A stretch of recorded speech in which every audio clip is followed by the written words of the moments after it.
des centaines de personnes ont commencé à faire la queue, notamment à Barcelone. Le scrutin interdit doit débuter à 9 h, mais Madrid a promis d'empêcher sa tenue. Jour J pour le bras de fer entre Madrid et la Catalogne.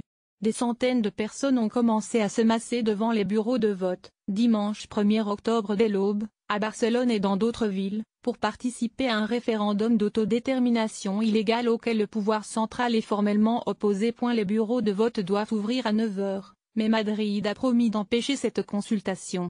Les indépendantistes ont prévu d'organiser le scrutin dans toutes sortes d'endroits plus ou moins accessibles, des établissements scolaires, couvents, centres de santé, maisons de retraite, musées. Lire aussi, Catalogne, le gouvernement espagnol met toutes ses forces pour empêcher le référendum à Barcelone, mais aussi à Gérone, le bastion du président séparatiste catalan Carles Puigdemont, ou à Figueras, la ville chère au peintre Dali. Les partisans du oui assuraient être là pour protéger les centres de vote et défendre leur droit de voter. 1000 policiers. La police catalane avait pour consigne de se rendre dans ces centres au plus tard à 6 h du matin pour inviter les manifestants à en sortir, s'ils les occupaient, et à en barrer l'accès.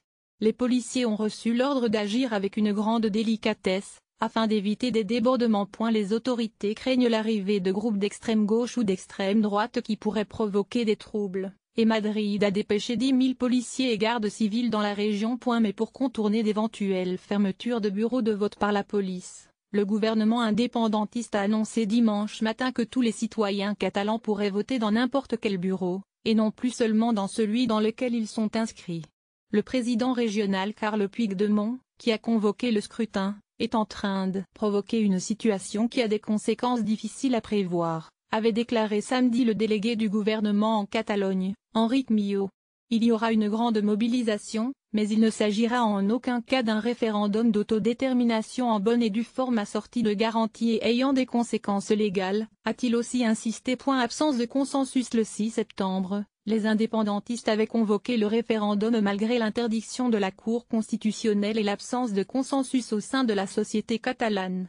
La région est divisée presque à part égale sur l'indépendance, mais souhaite majoritairement, à plus de 70%, un référendum légal et accordé avec l'État. Une poussée indépendantiste prend de l'ampleur depuis plusieurs années dans cette puissante région autonome du nord-est de l'Espagne, sur fond de dialogue de sourds avec Madrid. Depuis le 6 septembre, ni les poursuites judiciaires ni les arrestations ou perquisitions n'ont dissuadé les séparatistes de cette région, où vivent 16% des habitants du pays, d'organiser le scrutin interdit. Les conséquences d'une sécession de la Catalogne, qui compte pour 19% du PIB du pays, au cœur de l'Europe, grande comme la Belgique, sont incalculables et inquiètent beaucoup d'Espagnols. Pour la première fois, ils sont descendus par milliers dans la rue samedi pour protester contre le référendum jugé non représentatif.